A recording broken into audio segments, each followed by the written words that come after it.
Good afternoon. Today is September 25th, and we are going to cover section 3.4 on velocity and acceleration and how that relates to the derivative, and section 3.6 on the chain rule and calculating derivatives using the chain rule. Some things to point out to you for the week, and I've sent an email out to the class about this also, so hopefully you got that email. But today, this evening, I'll have office hours online from 8 to 9 o'clock, so I'll be here in the WebEx room this evening at 8 o'clock. Also want to remind you that on Wednesday of this week, even though the calendar says that there's going to be a lecture posted that day, I'm not going to lecture on that day because that's when I'll be on campus, and that I'll be on campus in the, remember that's in Winship 115 K in the North Harris campus, and I will be there on Wednesday from 4 to 6 p.m. and on Thursday from 9 to 11 a.m. So please don't hesitate to come by my office during those hours if you are looking for help as you're preparing for Exam 1. The Exam 1 window opens on Thursday of this week. Remember that you can take the test in any of the testing centers in the Lone Star system. Make sure that you bring a photo ID with you, and please, so make sure you bring a photo ID, and please allow at least 2 hours for the exam. So show up at a testing center at least 2 hours before they shut down. I've sent a link out today, or actually yesterday, to everybody in class that has the hours of operation for all the testing centers in the Lone Star system. So make sure that you show up at the right testing center, and you've got from this Thursday, September 28th through next Tuesday, October the 3rd, to take the test. So make sure that you get that taken care of. Remember, there's an exam review online on my Google site at the very, very bottom of the page. So make sure that you take advantage of that review and use it to help you prepare for Exam 1. Okay, so getting on then with what we're talking about today. We last time we talked about calculating derivatives and spent quite a bit of time doing that. Let's see, so last time we talked about calculating derivatives using, I would say, the basic rules that we use for differentiation. And so today we're going to look at one application for derivatives and talk a little bit about that, and then talk about another rule that we use for calculating derivatives for functions that are maybe a little bit more complicated. So, all right, so first of all, let's talk about if you have a object that's moving on a horizontal line, and you are given a position function, s of t. So s of t represents the position of the object. You know, you'd have to have a zero position on there, and you'd have to have negative positions and positive positions also. So you're talking about a number line, essentially. Then what we have here is that the derivative of the position function, remember one way you could write that in differential notation would be ds dt, and this would be the rate of change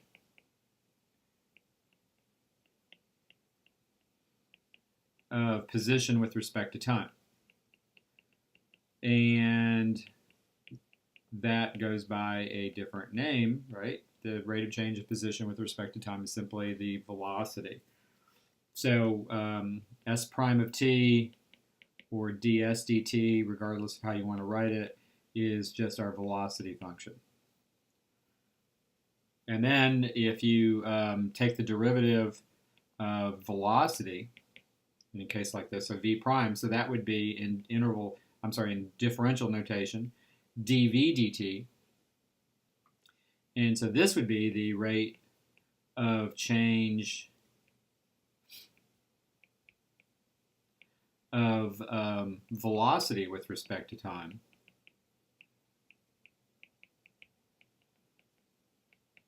And the rate of change of velocity with respect to time is also, we know that by a different name, the rate of change of velocity, how fast velocity is changing, essentially, is the acceleration.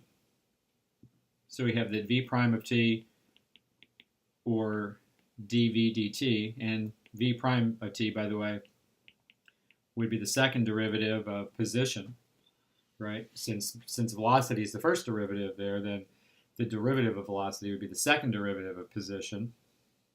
And that goes by the name acceleration. This is a of t, and this is the acceleration function. All right?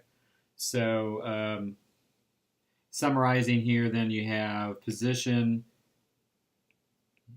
This is our position function right here, s of t. Then velocity is the derivative of position, like so. That's our velocity function.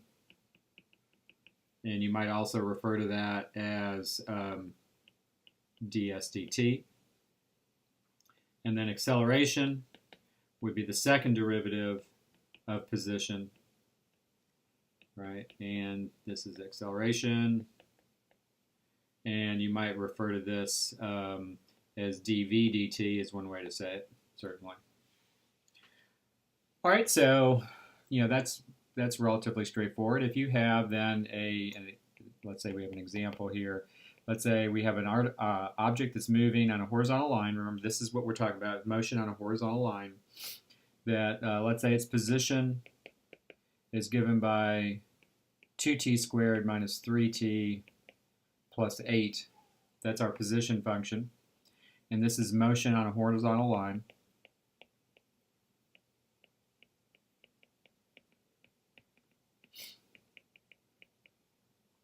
Then the velocity function would simply be s, well, let's first of all write that as v of t, would be s prime of t, and all you're doing is taking the derivative, so that would be 4t minus 3. And acceleration, which would be a of t, would simply be the derivative of that function, and the acceleration in this case, notice, would be 4, would be actually be a constant. So the, if in the units, let's say that the units here are meters per second. So S is given in meters, and T is given in seconds. So if that's true, then, let me erase where I put that right there, then velocity, the units on this would be, on this quantity would be meters per second, and acceleration it'd be meters per second, so it'd be meters per square second, like that. All right. So if you're trying to find the velocity at t equals 2, let's say, then the velocity at t equals 2 would be v of 2, which would be 4 times 2 minus 3, or 8 minus 3, or 5 meters per second. Since that quantity is positive, it would mean that the velocity vector, essentially, the velocity is in the positive direction. And so this would be motion to the right, in this case, that the object's moving to the right. All right, if you had, and that, by the way, that's v of 2 right in there. I put v of t, but that should be v of 2. Now, on the other hand, if you had, let's say, v of 1/2, v of 1/2 in this problem would be 4 times 1/2 minus 3, or 2 minus 3, or negative 1. And so notice in this case, this would be motion to the left, right? And because the velocity is a negative quantity in this particular problem, right? So it means you're moving to the left. So one question you might have here then would be, so that, if you're looking at a timeline, the object's moving to the left at first and then moving to the right. And so somewhere in there, the object actually stops moving from to the left and changes to the right. So when does that happen? So when does object turn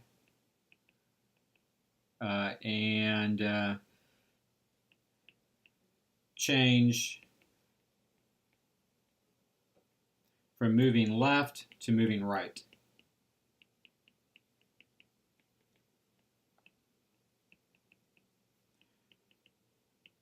And the answer there is, you would set the velocity equal to 0.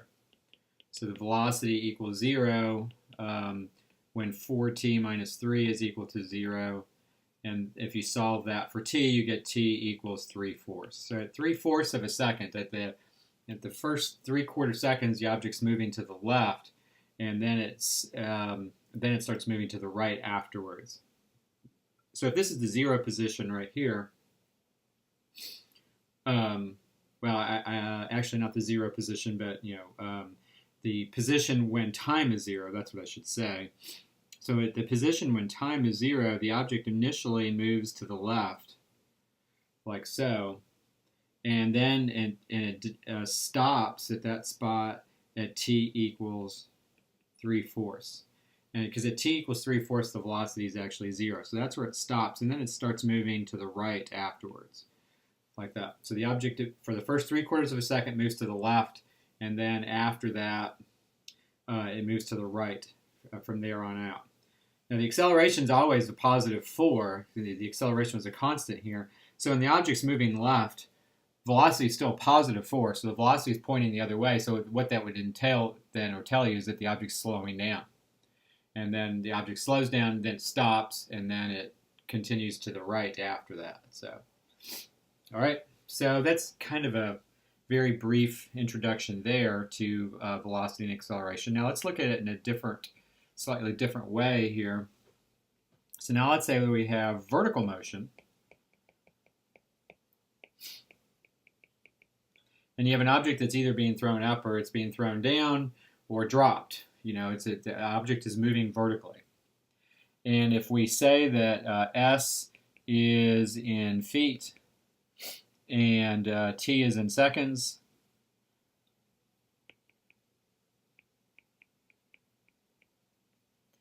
like so, then we have this model actually, and we'll actually derive this model later in the semester, but this model tells us some information about the graph, the position, or about the path of the object actually. So the position function would be given by -16t squared plus v sub 0 t plus s sub 0. V sub 0 would be the initial velocity, and s sub 0 would be the initial position. And in this case, when I say initial position, I'm talking about relative to the ground.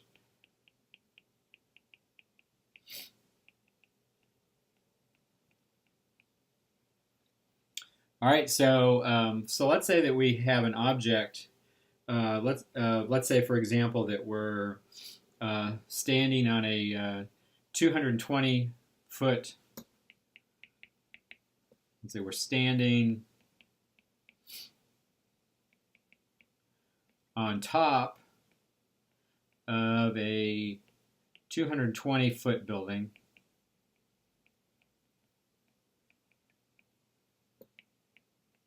And we throw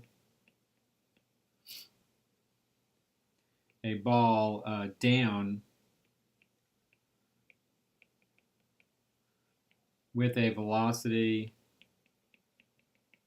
of 22 feet per second.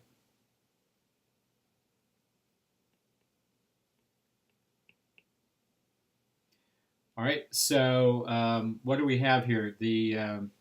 If we're standing on top of a 220-foot tall building, first of all, then the 220-foot tall building gives us the initial position, that S sub 0 would be 220 in this problem. Technically 220 feet.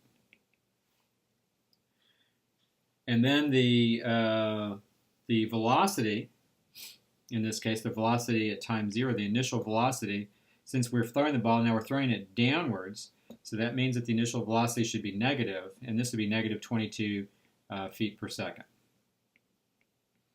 Like this. And our model for our position function would be that S of t would be equal to negative 16 t squared.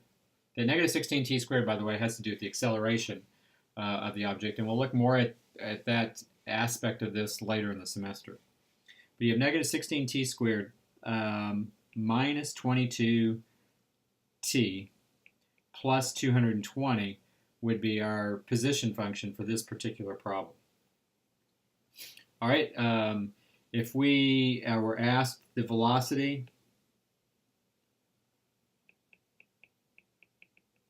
at time 3 seconds, then we would first find our velocity function.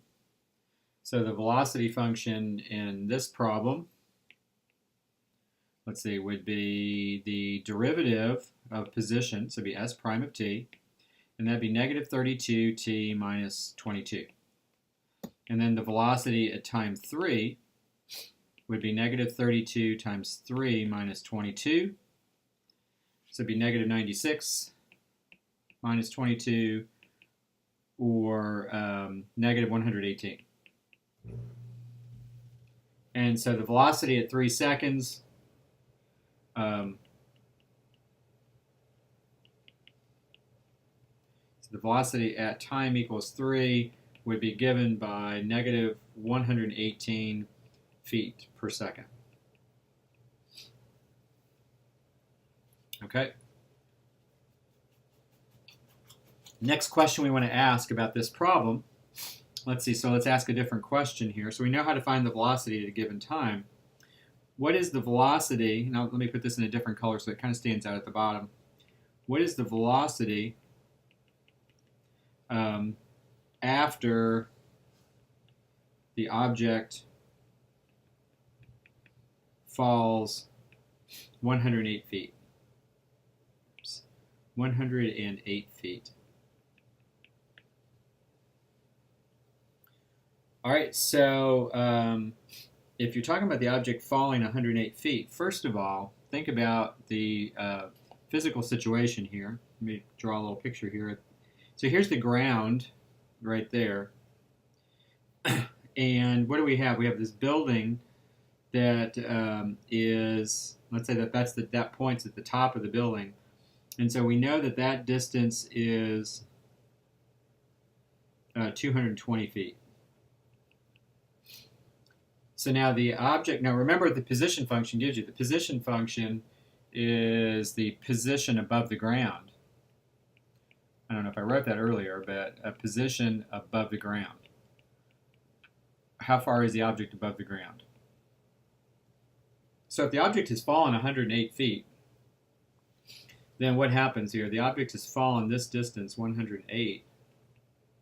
Whoops, 108. Now remember, the total distance is 220.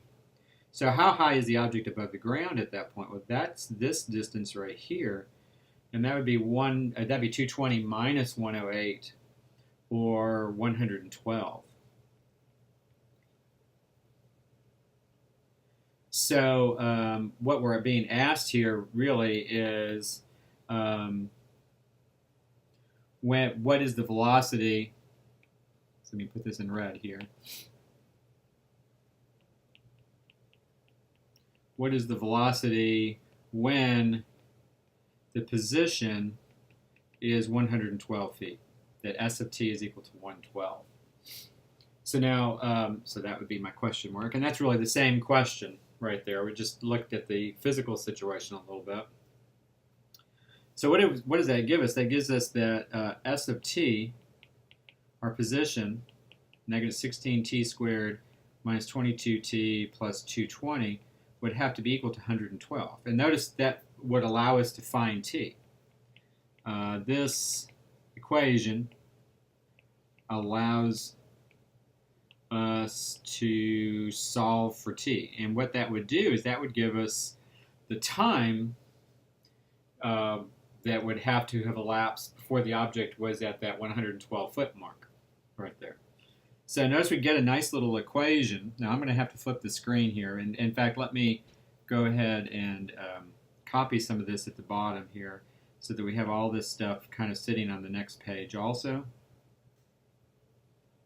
So if you'll give me just a second, let's go ahead and copy that. Let's paste that to the next screen. Okay, so there's our information right there. So notice that we get this equation, negative 16t squared minus 22t plus 220 equals 112. And now we solve for t in this equation. Now solve for t. So let's see, that's a quadratic equation.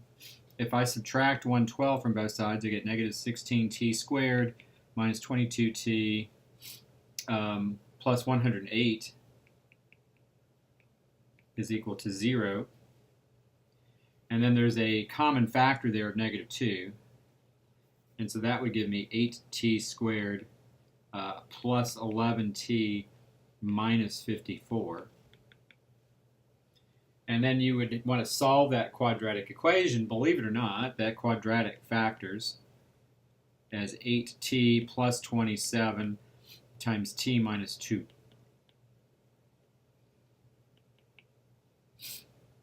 And so that gives you, you set each of these factors equal to 0, and you get t equals negative 27/8. Now in this case, in this context, time equals 0 is when we've thrown the object, so you have to reject that solution because time can't be negative in this kind of problem. And then you get t minus 2 is equal to 0, so that gives you t equals 2, and that's what I was looking for right there. So what does that give us? That gives us the time that it takes for the object to be at the 112 foot mark. Okay, so once again, here's the ground right here. Right, the object's at the 220 foot mark and it starts to drop. And it drops 108 feet, right like that. And when it hits this mark right here, when it drops that 108 or drops 108 feet, which means it's 112 feet above the ground, right there, that occurs at t equals 2. It takes us 2 seconds to get to that spot. All right, and so then we have our velocity function, right? Our velocity function is very top of the screen there, is negative 32t minus 22. So then I would evaluate that function at t equals 2. So negative 32 times 2 minus 22. So that would be negative 64 minus 22, or negative 86. And so that means that when the object has fallen, when the object has fallen 108 feet, the object is moving down or falling at a rate of 86 feet per second. Right, because the 86 was negative means it's moving downwards. So that makes sense. We should have gotten a negative answer there. Okay, so that gives us maybe a nice little example to look at for this kind of problem. And so, these horizontal motion problems in position and these vertical motion problems in position, I'll definitely want you to look at that and know a little bit about that for the next exam. All right, so what we're going to do today is that covers up through section 3.5 now, because we covered 3.5 last time, so they had to go back and kind of do a little bit with 3.4. So that's what I've done now. And so now we're going to move on to section 3.6. And section 3.6, the title of the section is the chain rule. And the chain rule is a situation, or it's a rule that we're going to use. And I'll write applies when we are calculating the derivative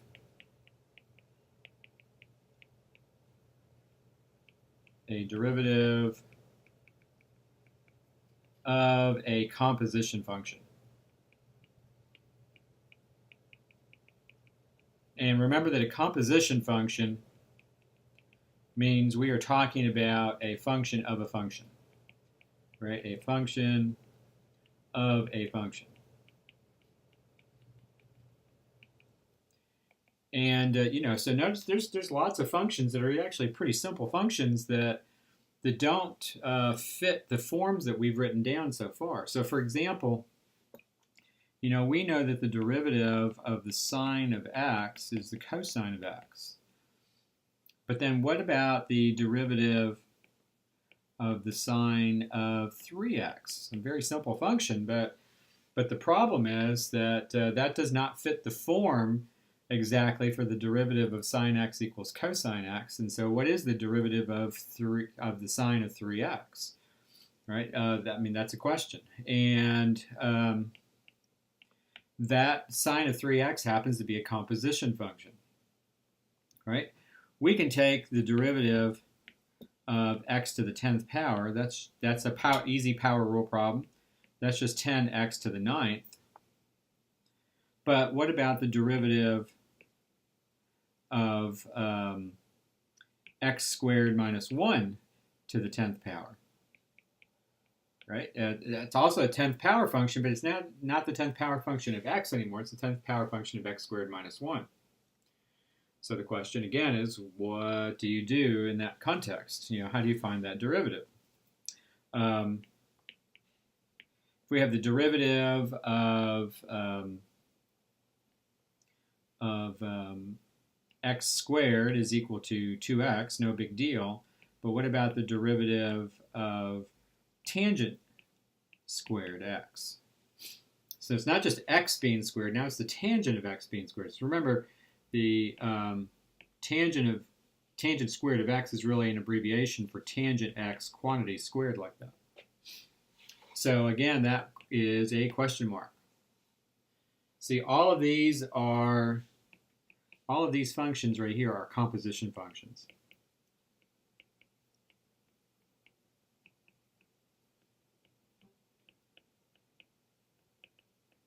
And so they are functions. They're all functions of functions. And so that's what we're looking at today, is how do you find the derivative of a composition function? All right? A function that can be written as a function of a function, or thought of as a function of a function. All right, so let's say we have h of x could be written as f of g of x. So in other words, h is a composition function. It could be written as composition of two functions. All right, then h prime of x, this is the chain rule right here. And the chain rule goes like this, that h prime of x would be f prime of g of x times g prime of x.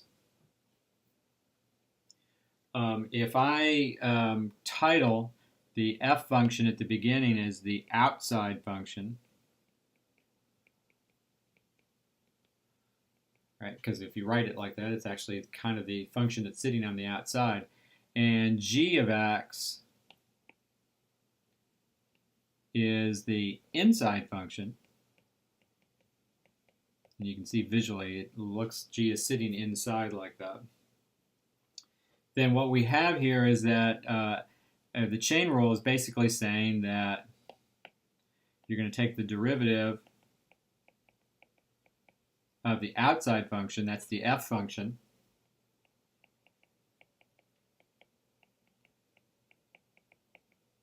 and you're going to multiply that by the derivative of the inside function.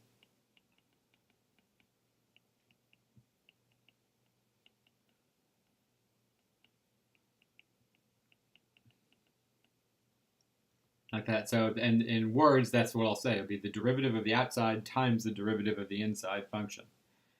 So that would be one way of writing out what we refer to as the chain rule.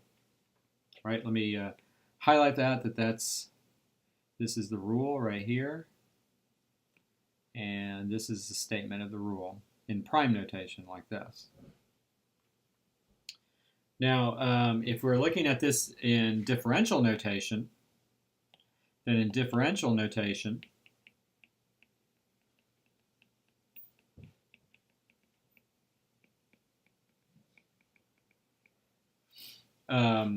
if we're after dy dx, okay, dy dx.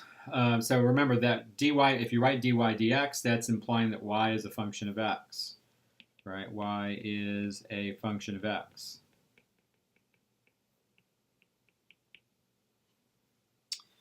All right, and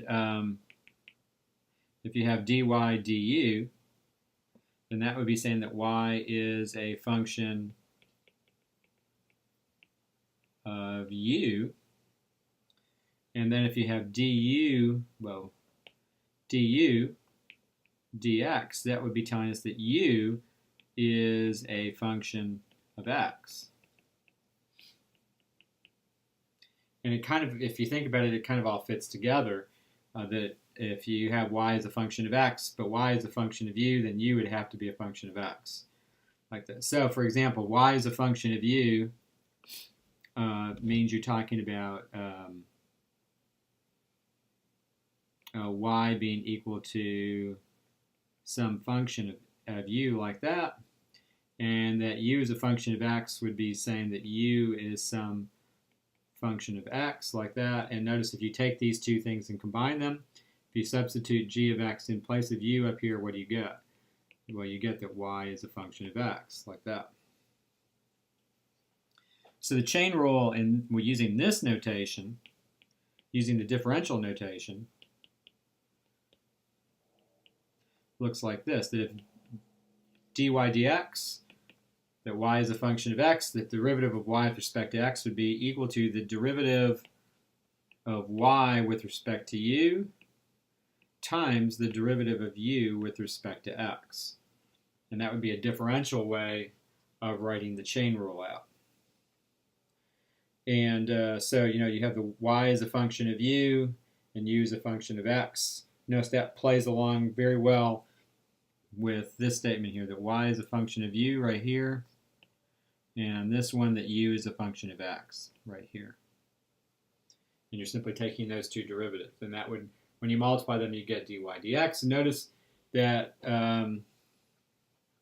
this multiplication problem, you can kind of look at this as, in some ways, as dividing out those du's, and you get dy dx is equal to dy dx.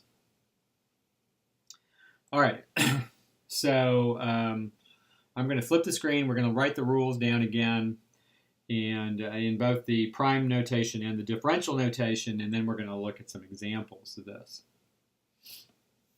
So if you have h of g of x, well, let me start that again.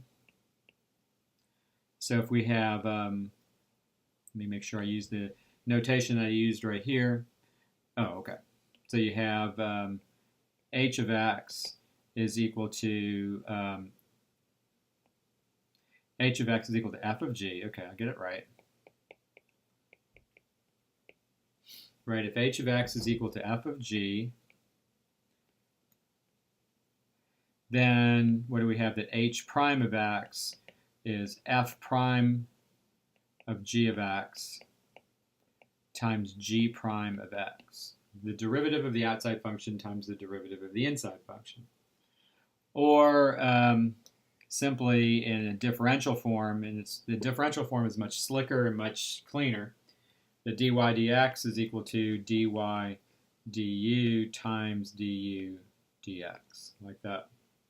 Those rules actually end up saying the exact same thing. All right, so let's look at some examples and see how this rule kind of sets up right here.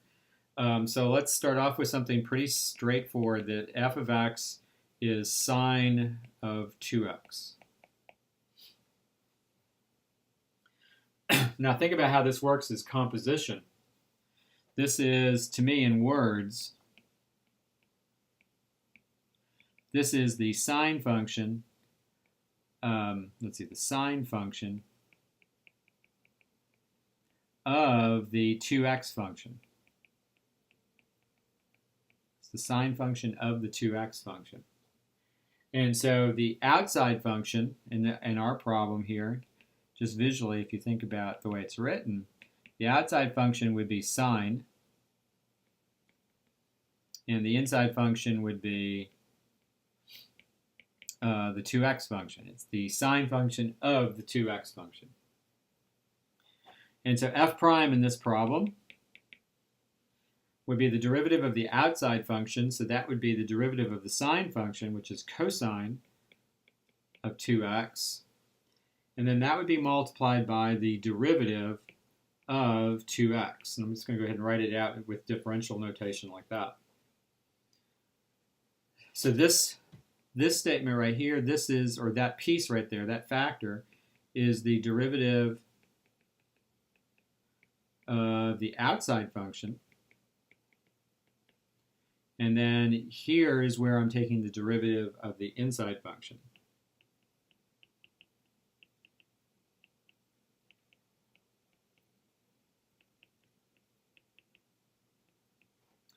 All right, and then you would just finish it up. So f prime of x would be cosine of 2x times 2.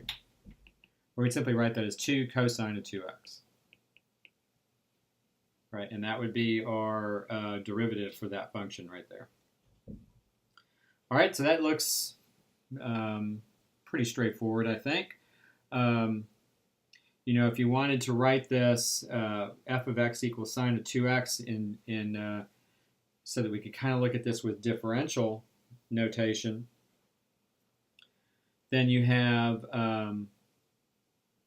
see, so if we have, let me put a little dashed line right here, we have f of x is equal to sine of 2x, then we might say that y is equal to sine of u, and u is equal to 2x, like that. And so f prime of x would be dy dx, first of all, and using the chain rule, that would be dy du times du dx. So what would we have here in this problem? We'd have the derivative of y with respect to u, dy du, would just be cosine of u, and then the derivative of u with respect to x would be the derivative of 2x, which would be 2. And so what do we have here? That this would be dy du, which would be cosine u, times du dx, which is 2. And then what's u equal to? U is equal to 2x. So this would be cosine of 2x times 2. Now clearly you get the same thing either way you look at the problem. But in some cases, one way, the differential way, is going to be a way to think about the problem. The other cases, the prime notation is going to be the way you want to think about it. Okay. So some more examples here. So let's say that we have f of x is x squared minus 1 to the 10th power. X squared minus 1 to the 10th power. All right, so the outside function in this case, so I'm going to start abbreviating some things that I looked at in the last example. So the outside function is the 10th degree power function. The outside function is just x to the 10th. And then the inside, what I really shouldn't say is x to the 10th, but something to the 10th power. So it's the 10th power function.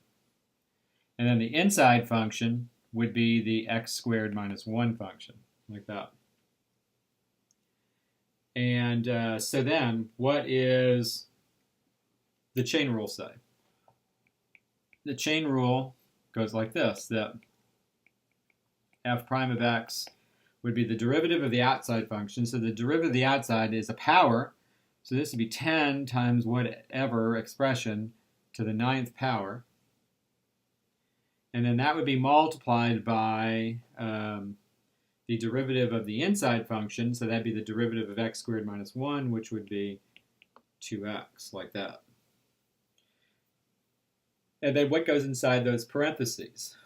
Inside those parentheses would be this inside function, the x squared minus 1, which just wouldn't change at all.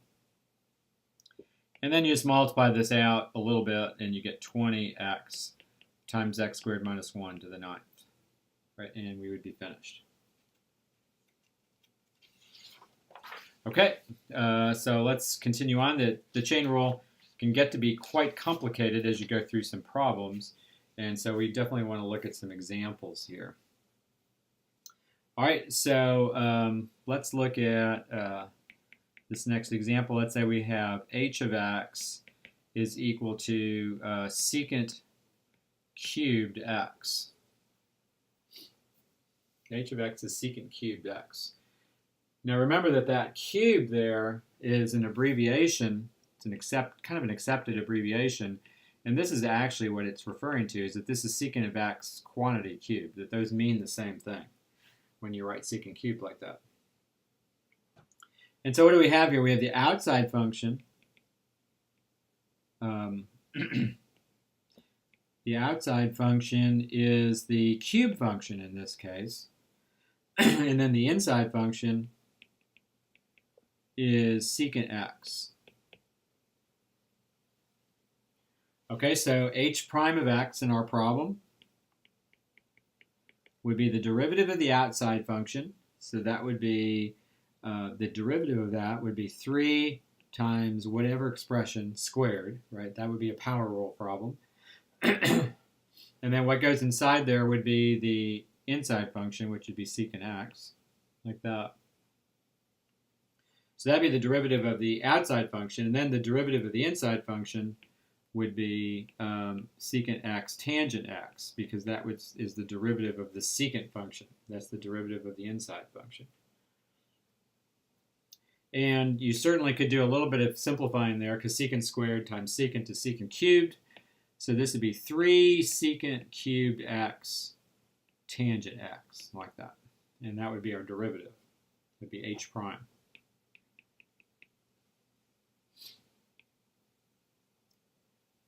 Okay, so now let's look at something maybe slightly more complicated. Let's say we have g of x is equal to tangent cubed of x squared plus 1, like that.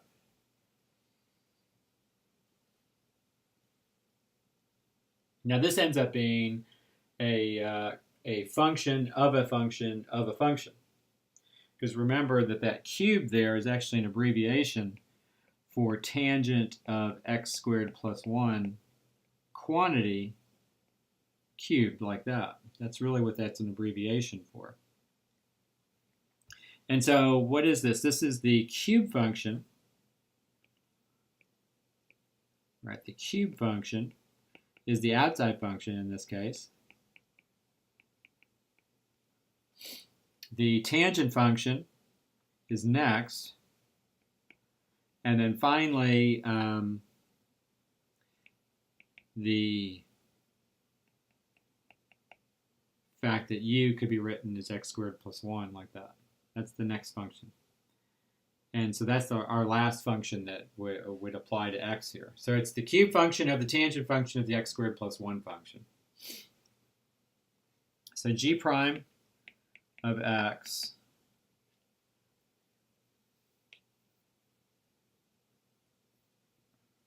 is going to be 3. This is the power rule, because we're taking the derivative of the outside function first. So this would be 3 times what we have in brackets, which is tangent of x squared plus 1. And that would all be squared, right? So that would be the power rule on the outside expression, like that. And then that would be multiplied by the derivative of the tangent, which is the square of the secant. So this would be secant squared of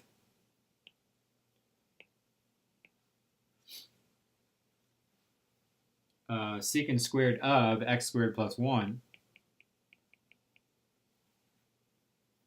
And then that would finally be multiplied by the derivative of x squared plus 1, which is 2x.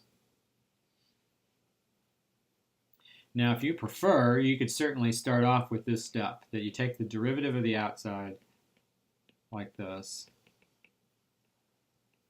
but then you're going to multiply that by the derivative of the inside piece. And don't actually take the derivative of the inside piece in this case.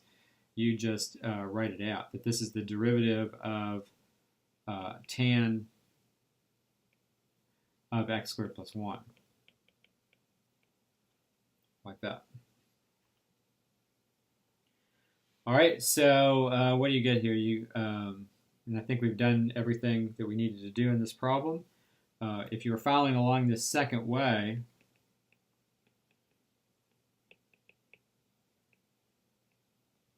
it's the derivative, or it's just that first factor, so that was the power rule that we got that. And then this would be multiplied by secant squared of x squared plus 1, because now you're talking about the derivative of the tangent. And then this is going to be multiplied by the derivative of x squared plus 1. Right, and that would be our 2x right there. So you end up with 3 tangent of x squared plus 1. That would be quantity squared times secant of x squared plus 1 times 2x. Whoops. You could certainly clean that up if you wanted to, a little tiny bit, not a lot, but you probably would take the 2x and write it at the very front, and you'd end up with 6x times tangent of x squared plus 1 times secant of x squared plus 1, like that. Right, so you know, a relatively complicated derivative. No question that that would be true. All right, let's look at another example here. This next example will be, you know, a relatively challenging example. All right, so you have f of x is equal to the square root of x squared plus 1 over cosine x. Yuck. Now what we have here is, you know, how does the chain rule come into play in this problem? You know, this is x squared plus 1 over cosine x, all raised to the 1/2 power, first of all. And so then that would be, if you know, you could either leave it like that and take the derivative, or you could apply the 1/2 in both the top and the bottom. Either way, you got to use the quotient rule and the chain rule to do this problem. So to be honest with you, I would just leave it like it is and go ahead and take the derivative. So f prime of x would first of all be the derivative of the outside function, and so that would be 1/2 times x squared plus 1 over cosine x to the negative 1/2. That would be the power rule. And so that's the derivative of the outside function, just using the power rule. And then that would be multiplied by the derivative of the inside. And so this is the derivative of the inside right here. And that would actually be a quotient rule problem. So you have f prime of x would be equal to 1/2 times cosine x over x squared plus 1 to the 1/2, to the negative 1/2, sorry. Oh, I'm sorry, that would be to the 1/2 because I inverted the fraction to get rid of the negative exponent. Yeah, that's right. So I invert that fraction on the inside of the brackets, and then I change the exponent to a positive. And then you've got the quotient rule over here. So this would be bottom times the derivative of the top. So it would be cosine x times 2x minus the top times the derivative of the bottom, which would be negative sine x. Whoops. Negative sine x, like that. And that would all be divided by the square of the denominator, which should be cosine squared.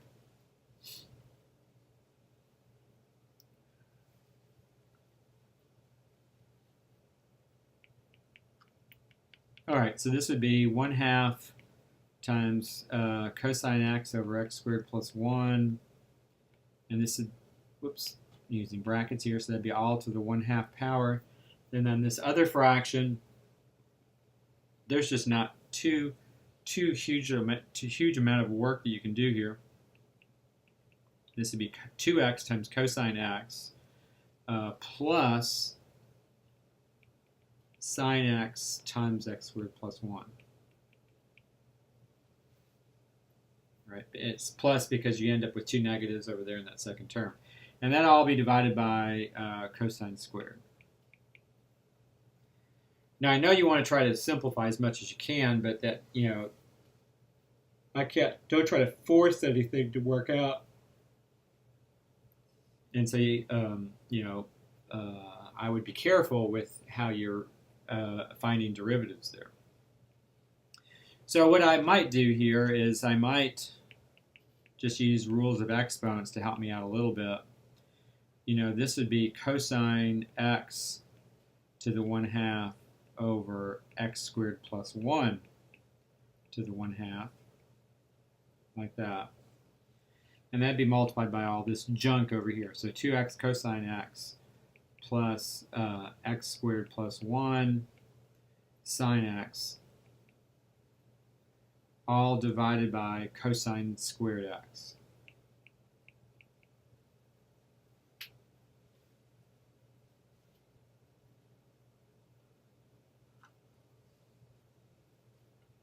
And then the cosine to the, that's cosine to the 1/2 power. This is cosine squared in the denominator there. So you subtract exponents and you get cosine to the 3/2, and that would be sitting in the denominator. So, so you have f prime of x would be 1/2 times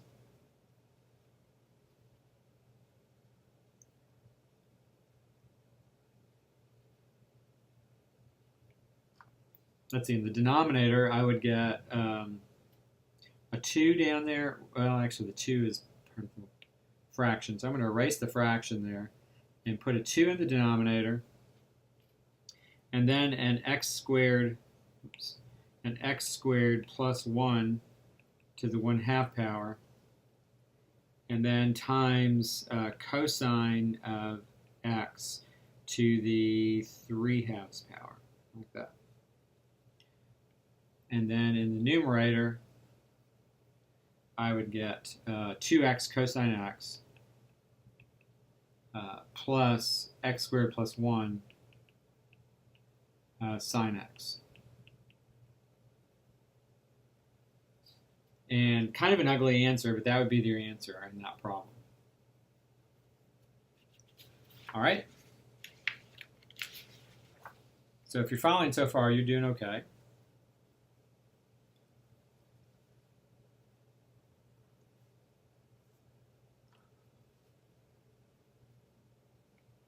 So next example, and I want to work some examples that are pretty messy here. So you have f of x is cosine cubed of sine of x cubed plus 1 to the 4th power, like that. So really kind of an ugly expression. All right, so the order here that you would be using for these functions is it would start off with a cube function. That's our outside function. And then that would be the cube function of the cosine function. That would be our second one. It'd be the cosine of the sine of something.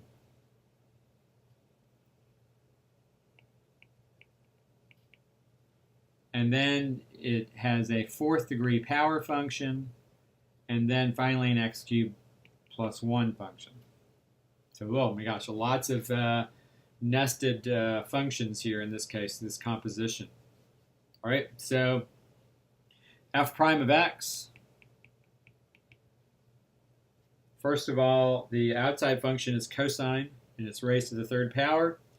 So this would be 3 cosine squared of sine of x cubed plus 1 to the 4th power.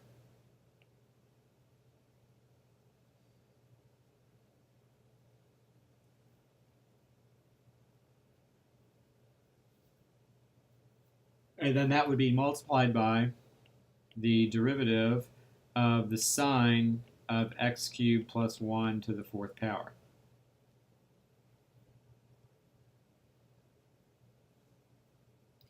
And that is not exactly right. The last part is definitely incorrect there. This is, let me erase this. It's not the inside part. If the cube is the outside part, then the inside part would be the cosine of the sine. That'd be better. I know as soon as I looked at it that doesn't seem quite right. And there you go. That's the inside piece right there. So the 3 cosine squared is the outside. And you know, if you're having trouble with that exponent of 3 on the outside, remember this is the cosine of the sine of x cubed plus 1, like that, and that's all raised to the third power. That's what that exponent of 3 means. And so that's what we're talking about here. So the derivative of the outside is 3 cosine squared of sine of x cubed plus 1 to the 4th. And then the next derivative,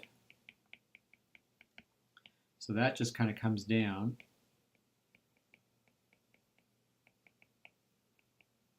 Like so.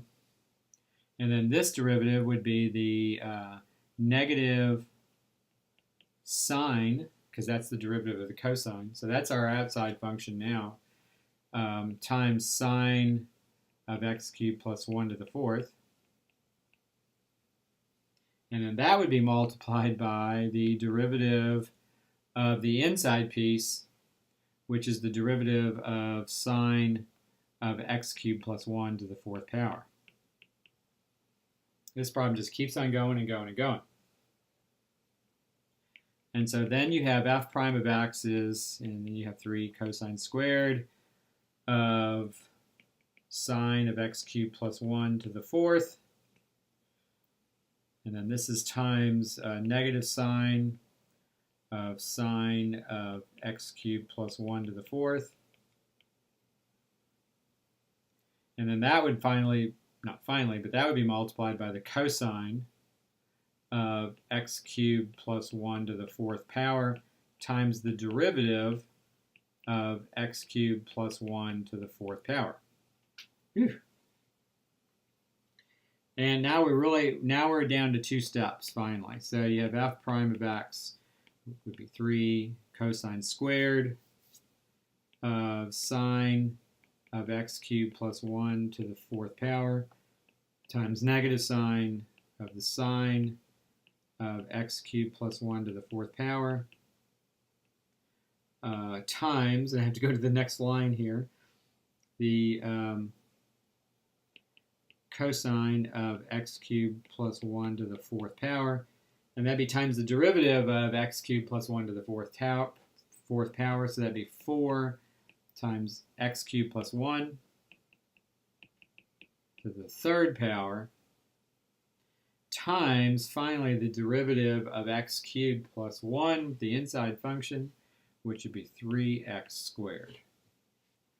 Holy cow. So that problem really took quite a while to get through. You cannot do any factoring there. The x cubed plus 1s are not factors as you go through all that.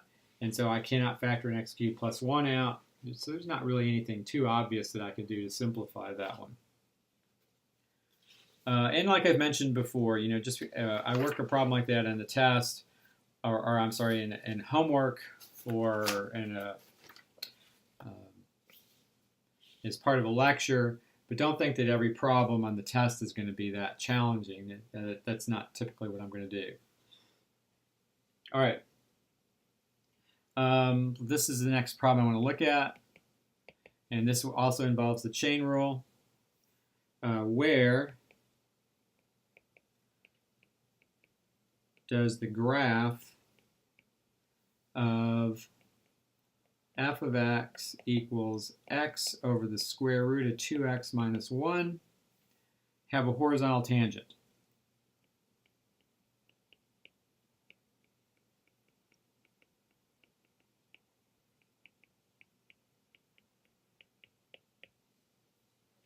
Right, where does it have a horizontal tangent? So, one thing that you could do here, if I were, I would ask you in a test to do this problem, I'd say use calculus to do this. But one thing you could do is you could make a sketch of the graph of this function and see that it actually does appear to have a horizontal tangent line somewhere.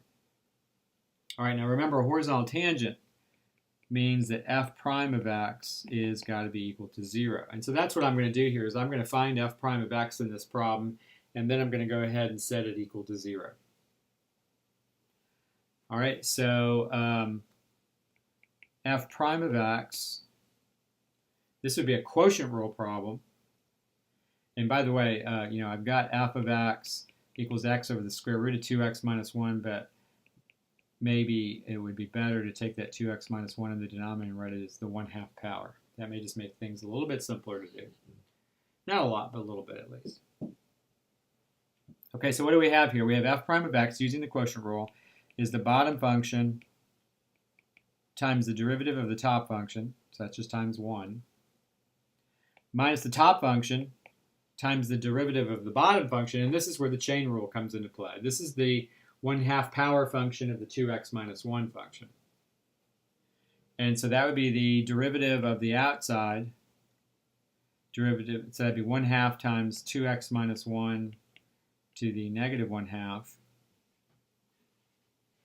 And then that would be multiplied by the derivative of the inside function. The derivative of 2x minus 1 is just 2. So you have a 2 right there. And that'd be all divided by 2x minus 1 to the 1/2 power. And then remember what we do is we square the denominator. So that's good because that's going to get rid of that radical. All right, so there's our derivative started, and we're trying to calculate this derivative. So let's clean this up just a little tiny bit before we try to mess with it at all. So you have 2x minus 1 to the 1/2 in the numerator, minus, and then in the second fraction, the 2's cancel. And so this would be minus x times 2x minus 1 to the negative 1/2. And that would be all divided by 2x minus 1.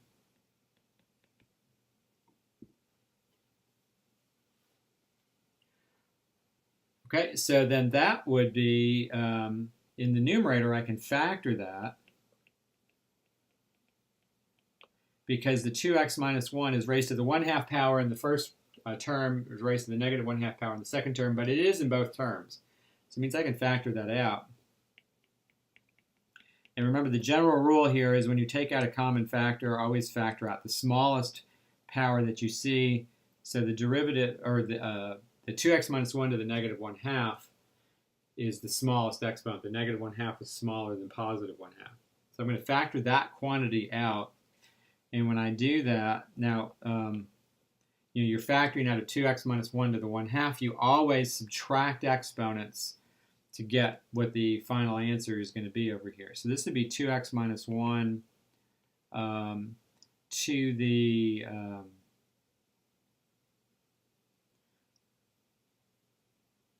first power. What we're going to do there is we're going to subtract the exponents. And so you take the original exponent, the 1/2, and you subtract this common factor exponent like that. And so you get 1/2 minus negative 1/2, or 1. So that's good. You get 2x minus 1 right there. All right, and then in the second term, the 2x minus 1 to the negative 1/2 is actually in there as a factor, so I'm just taking that factor out. And so that just leaves me with an x right there on that second term. And then this is all divided by 2x minus 1 to the first power. like that. And then you take the 2x minus 1 to the negative 1/2, you bring it down, and you get f prime of x is equal to, add the exponents on the 2x minus 1s, because I'm taking that 2x minus 1 to the negative 1/2, I'm taking that to the denominator. So I take the 1/2 power and the first power, and I add those exponents, I get 2x minus 1 to the 3/2, like that. And then in the numerator, well, that first factor is gone. The second factor, 2x minus x, is x minus 1. So you end up with x minus 1 over 2x minus 1 to the 3/2. So now what do we do? Now, remember, we're looking for a place where there's a horizontal tangent line. So we're talking about where is the derivative equal to 0. So we're setting it equal to 0, setting the derivative equal to 0. And when you do that, you get this fraction equals 0. And the only way the fraction can be equal to 0 is if the numerator is equal to 0. And so you end up with x minus 1 equals 0 or x equals 1. And so we're saying that at that, when x is 1, there's going to be a horizontal tangent line. And if you want to be more specific, f of 1 is 1 over the square root of 2 minus 1. And so that's a 1 also. And so there should be a horizontal tangent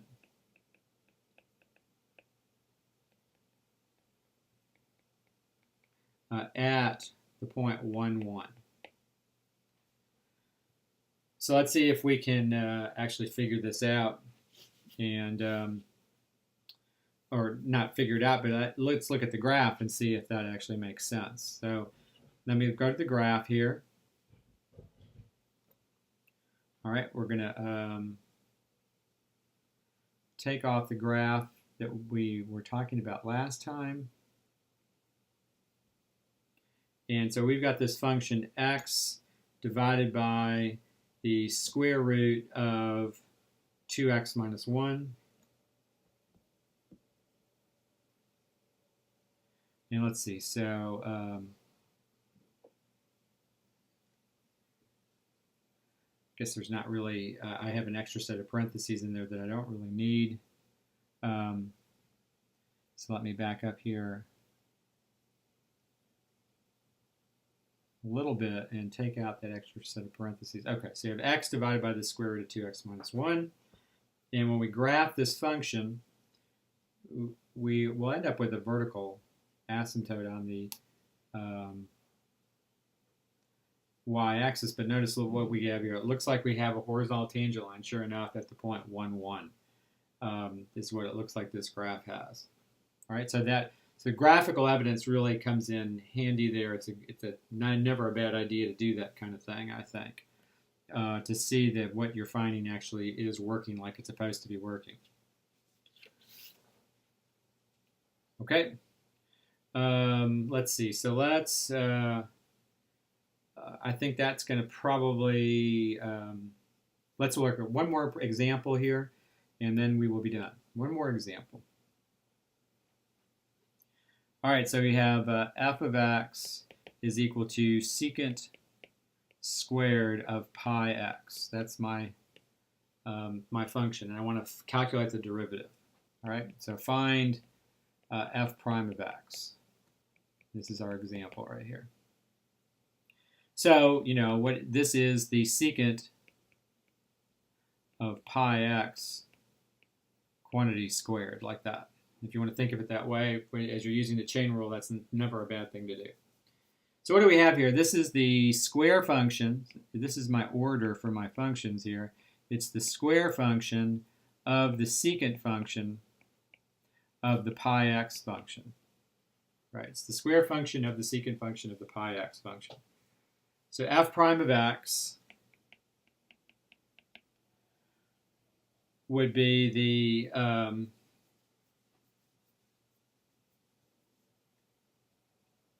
the derivative of the power function, first of all. So this would be 2 times secant of pi x. Oh. Right, like that. This is using the power rule. And then this would be times the derivative of secant of pi x. All right, so f prime of x would be 2 secant of pi x times the derivative of secant of pi x. The derivative, so there the outside function is secant, and so that'd be secant of pi x tangent of pi x, and then that would finally be times the derivative of pi x. And the derivative of pi x, pi is just a constant, and so the derivative of that would just be pi. So f prime of x would be 2 secant of pi x times secant of pi x tangent of pi x, and then finally times pi at the end. So f prime of x would be 2 pi times secant squared of pi x tangent of pi x. And that would be our derivative right there. All right, so there's some decent examples of chain rule problems in there. So definitely requires some practice. So start working on the textbook homework definitely through section 3.6. So textbook homework through section 3.6. Remember that you've got homework due not this coming Friday, but the following Friday. So that'd be October the 6th.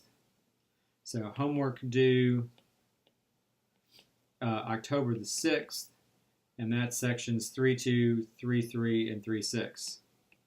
3.2, 3.3, and 3.6 up through the chain rule. And that's next Friday that's due.